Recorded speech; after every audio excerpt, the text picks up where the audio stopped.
हे बघा, आमचे इथले आमदार असतील किंवा आमचे जिल्हा प्रमुख असतील, प्रकाशराव असतील किंवा सरपंच असतील, यांच्या म्हणण्यानुसार आम्ही या ठिकाणी आता व्हिजिट सुरू केलेलं आहे.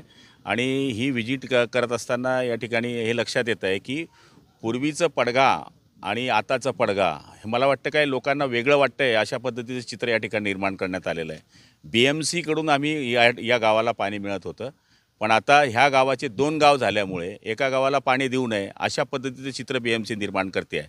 मला तरी असं वाटतं की याच्याकरता बुधवारी मंत्रालयामध्ये बैठक लावण्यात येईल आणि जो महत्त्वाचा विषय आहे की आम्हाला त्याच्यावरूनच BMCवरूनच पाणी मिळावं याच्याकरता निर्णय घेण्यात येईल, अशाकरता ही मी बैठक लावण्याकरता प्रयत्न केलेला आहे. ज्या पद्धतीने आपण पाहणी करतात, ज्या संपूर्ण ठाणे जिल्ह्यातले असतील हर जल योजनेमध्ये मोठ्या प्रमाणात अजून कामं पूर्ण झालेली नाहीत. येणाऱ्या उन्हाळ्यात सुद्धा लोकांना परत पाण्यासाठी पायपीट करावं लागेल असं बोललं जातं. 100% कामं पूर्ण होणार नाही याला मी मान्यता देतो, पण याचा अर्थ असा नाही की बरीच कामं होणार नाही. आता आपण बघितलं असेल तर मार्चपर्यंत आमचं कोण गावाचं पाणी सुरू होईल अशा पद्धतीचं चित्र आहे. काही छोटे जे गाव आहेत त्या ठिकाणी योजना पूर्ण आहेत, काही ठिकाणी बऱ्याच कॉन्ट्रॅक्टरांनी जास्त कामं घेतल्यामुळे कामं स्लो आहेत. त्याच्याकरताच तर हा दौरा आहे की जे थांबलं आहे त्याला पळवायचं, जे जास्त पळतं आहे त्याला जास्त पळवायचं आणि जे सुरू झालेलं आहे त्याची वितरण व्यवस्था बरोबर सुरू आहे की नाही हे बघायचं.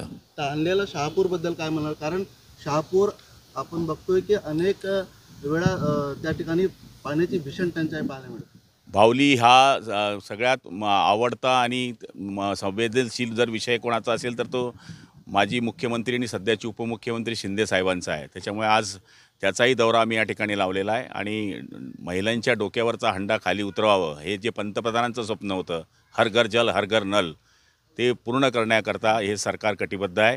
जो काही कामांमध्ये कुचराई करत असेल त्याला जागेवर शिक्षा देणे आणि जे काम थांबलं आहे ते काम पूर्ण करणे याच्याकरताच आम्ही आता बाहेर पडलो आहे.